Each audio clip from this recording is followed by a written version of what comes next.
우리 찬송가 453장입니다. 찬송가 453장으로 함께 찬양드립니다. 예수 더 알기 원하네.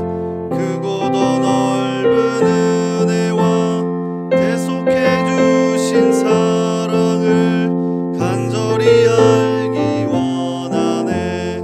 내 평생의 소원, 내 평생의 소원, 대속해 주신 사랑을 간절히 알기 원하네.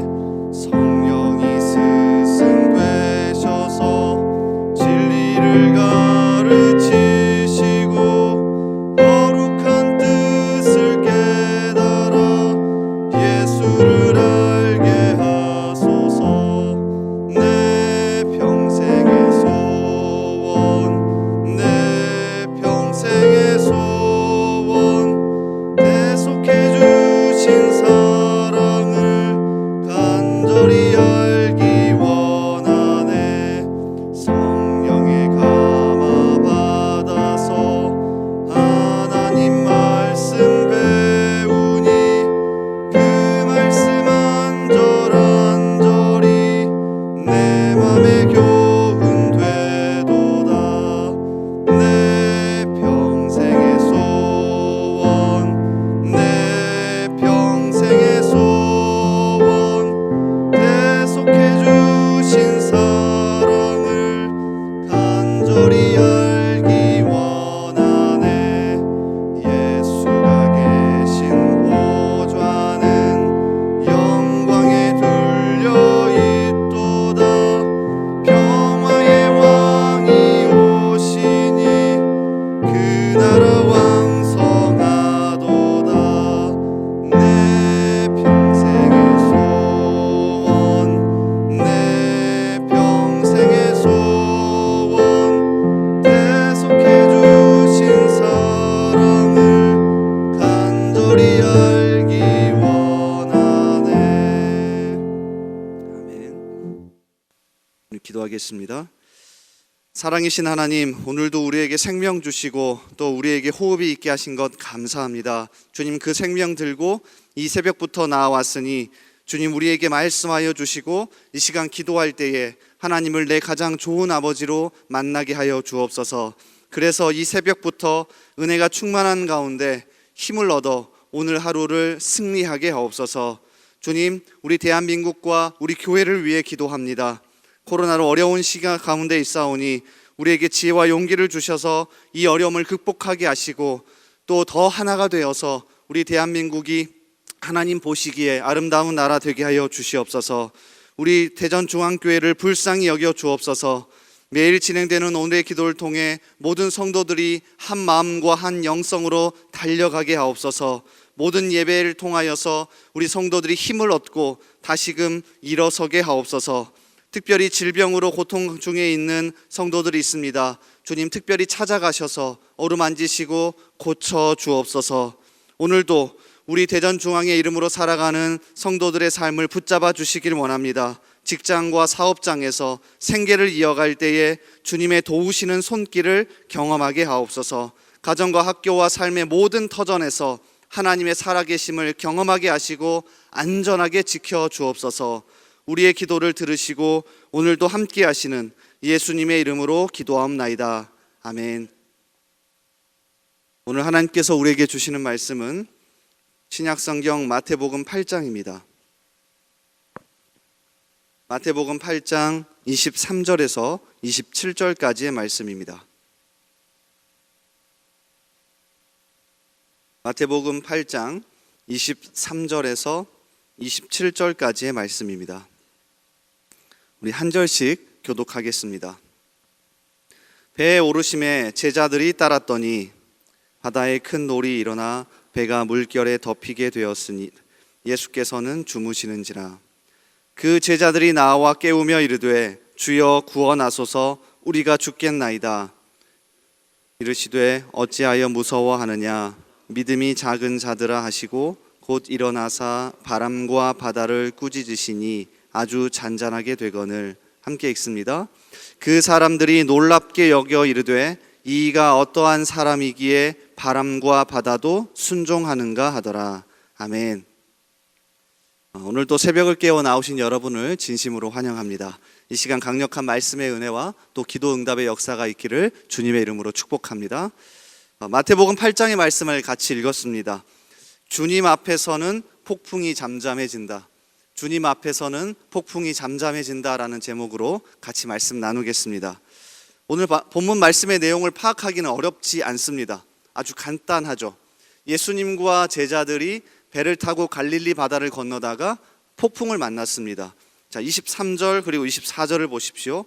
배에 오르심에 제자들이 따랐더니 바다에 큰 놀이 일어나 배가 물결에 덮이게 되었으니, 얼마나 강력한 폭풍이었던지 바다의 물이 배 안으로 들어와서 잠기게 되었습니다. 그런데도 예수님은 주무시고 계셨고 제자들은 너무나도 무서워서 주무시고 계시는 예수님을 깨우죠. 이어지는 24절 그리고 25절을 보십시오. 예수께서는 주무시는지라 그 제자들이 나와 깨우며 이르되 주여 구원하소서 우리가 죽겠나이다. 당연한 듯 보입니다.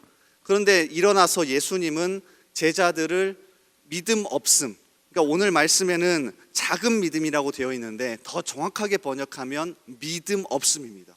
그들의 믿음 없음을 지적하시고 바람과 바다를 꾸짖은 다음에 잠잠케 하시죠. 자, 그리고 핵심은 27절입니다. 자, 27절 말씀을 다시 보십시오. 그 사람들이 놀랍게 여겨 이르되 이가 어떠한 사람이기에 바람과 바다도 순종하는가 하더라. 놀랄 수밖에 없었고요. 반복돼서 나오는 단어를 보십시오. 바람과 바다입니다. 바로 앞에서 예수님이 바람과 바다를 꾸짖으셨고 제자들도 어떻게 예수님이 바람과 바다를 잠잠케 하실 수 있을지 의아해했습니다.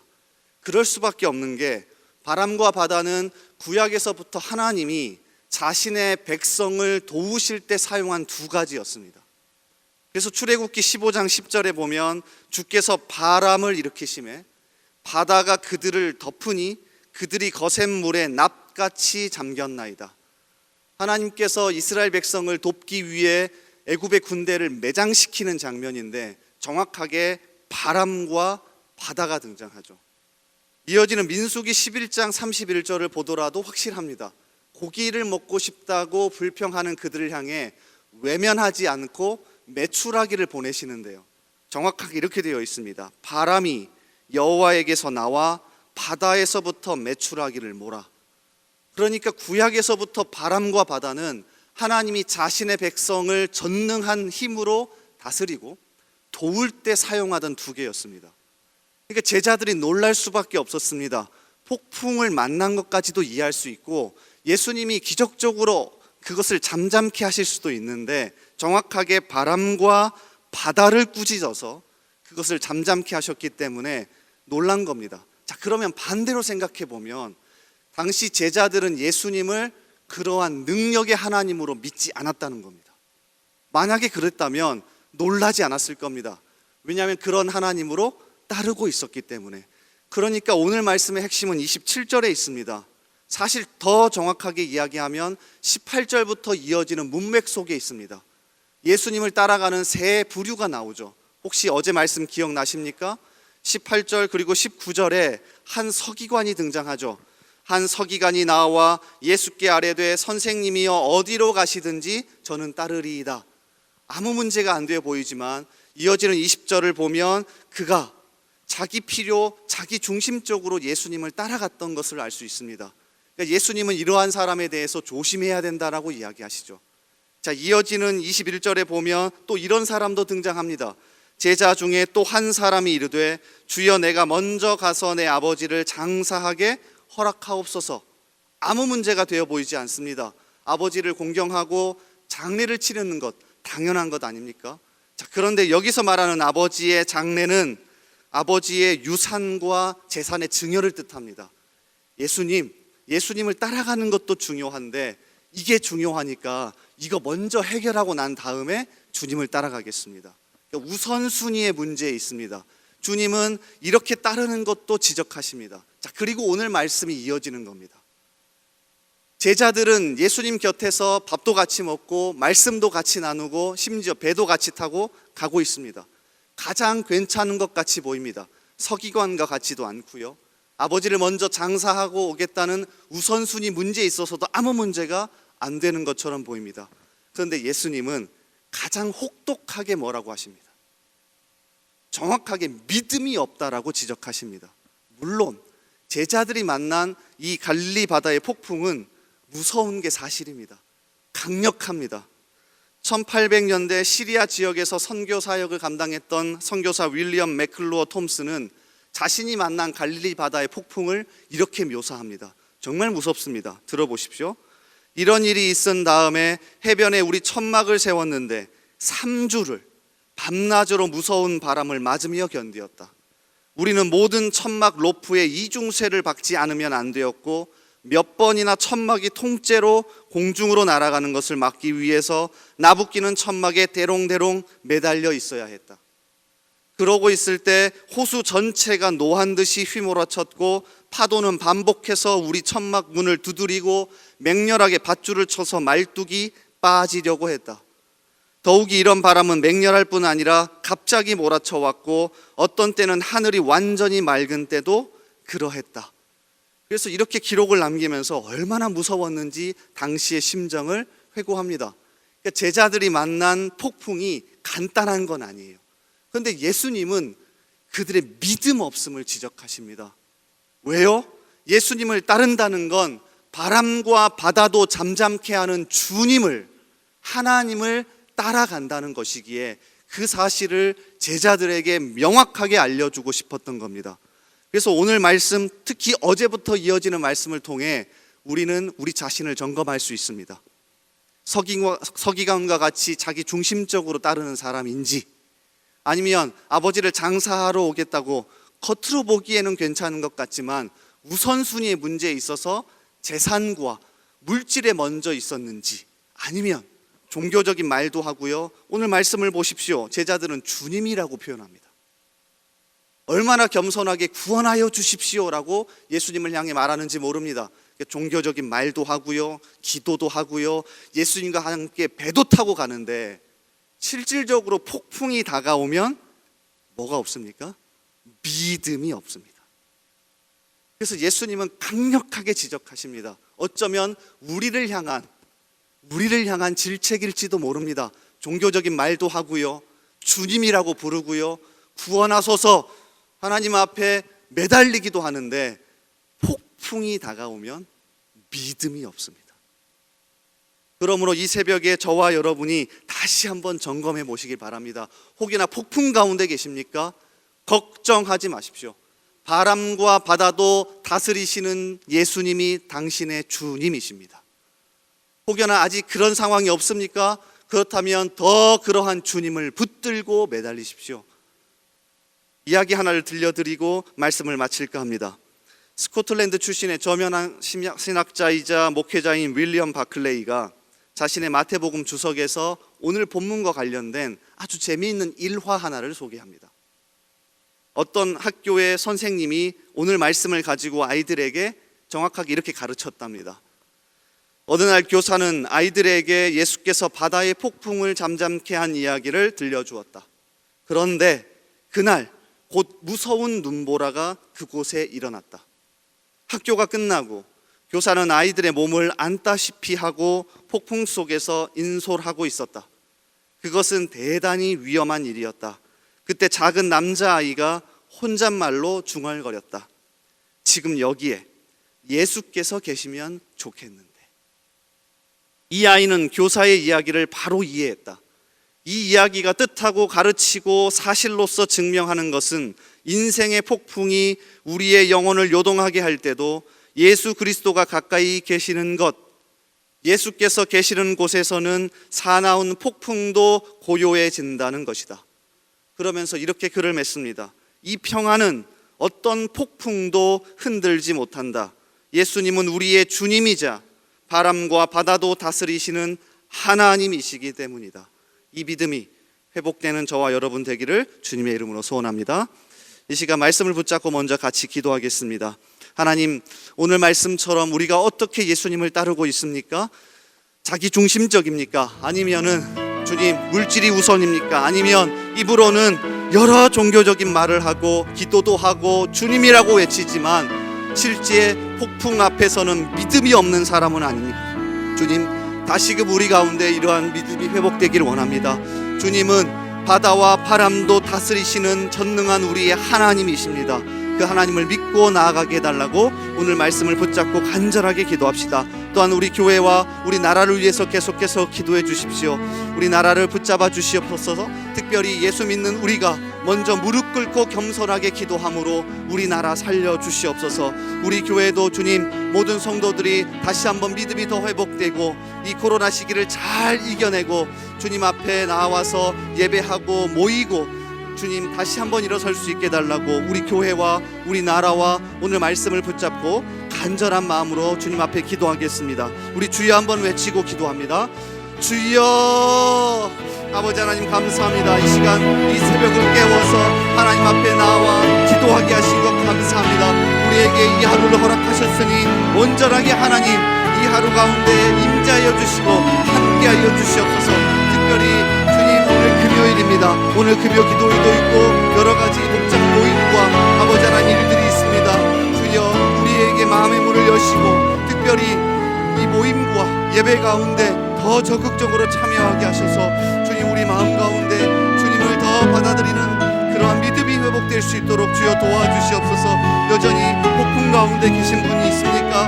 아직은 그렇지 않지만 말로만 주님이라고 외치는 사람들이 있습니까? 주여, 다시 한번 우리 자신을 돌아보기를 원합니다. 주여, 다시금 우리 자신을 돌아보기를 원합니다. 아버지, 말로는 주님이라고 하지만 조금만 어려우면 불평하고 불만하고 다 내려놔버리는 우리의 자신을 다시 한번 돌아보고 주님 앞에 나아가길 원합니다. 더 성실하게 살아갈 수 있게 하시고 더 주님을 바라보며 살아갈 수 있게 하시고 우리 가운데 닥쳐진 모든 일 가운데 아버지 지혜를 주셔서 잘 감당케 하여 주시옵소서. 아버지, 특별히 오늘 말씀을 붙잡고 기도하오니 말씀이 마음판에 새겨져서 주님 살아갈 수 있기를 원합니다. 말씀이 마음판에 새겨져서 주님을 더 바라볼 수 있기를 원합니다. 주여 역사하여 주시옵소서. 우리 교회와 우리 나라를 위해서 이 시간 또 간절히 기도합니다. 아버지, 우리 대한민국을 불쌍히 여겨 주시옵소서. 참 어려운 가운데 있고 여러 가지 것들이 바뀌어가는 가운데 있습니다. 아버지, 우리의 마음이 더 하나가 되게 하시고 나누어지지 않게 하시고 주여, 특히 믿는 우리를 사용하셔서 믿는 자들이 사회 곳곳에서 예수의 향기를 나타내게 하시고 성경적 가치관을 나타내게 하셔서 우리가 일어날 수 있도록 아버지 하나님 도와주시옵소서.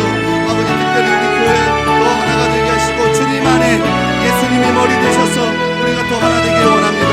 아버지 하나님, 예배와 모임을 통하여서 여러 가지 아버지 예배를 통하여서 강단의 말씀을 통하여서 찬양과 기도를 통하여 우리 성도들이 회복되게 하시고 현장에 나와서 함께 주님을 만나고 예배하며 될 수 있도록 머무름치는 우리들 될 수 있도록 아버지 역사하시고 도와주시옵소서. 아버지, 그래서 이 기간 이 시기를 잘 이겨내게 하시고 오히려 믿음이 없어지는 것이 아니라 믿음을 회복할 수 있도록 아버지 도와주시옵소서. 아버지 인도하여 주시옵소서. 아버지 함께하여 주시옵소서. 우리 계속해서 기도합니다. 매주 금요일은 특별히 가정과 목장 사역을 위해 기도하는 날입니다.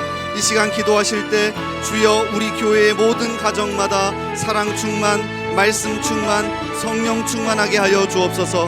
모든 부모마다 축복의 언어를 주시사 서로 격려하며 축복하는 가정이 되게 하옵소서. 우리 교회 목장에 속한 모든 가정들마다 기쁨과 감사가 넘치게 하여 주옵소서. 그리고 계속해서 담임 목사님을 위해 기도해 주시고 함께 동역하시는 장로님들과 교육자들이 사랑으로 하나 되어 온 교회가 성령으로 충만한 가운데 부흥의 역사를 이루게 해달라고 가정과 목장을 위해 합심으로 기도하신 후에 자유롭게 기도하시면 되겠습니다. 이 시간 기도하실 때 먼저 저를 따라해 주시기 바랍니다. 주여, 축복의 언어를 주옵소서. 주여, 축복의 언어를 주옵소서. 주여, 축복의 언어를 주옵소서. 축복의 언어를 주옵소서. 우리 주여 한번 외치고 계속해서 기도합니다. 주여. 아버지 하나님, 이 시간 우리 가정과 우리의 목장 사역을 위해 기도합니다. 오늘 목장들이 모일 겁니다. 주님께서 목자와 목원들에게 힘주시고 어떻게든 모이게 하시고 어떻게 어떻게든 만나게 하시고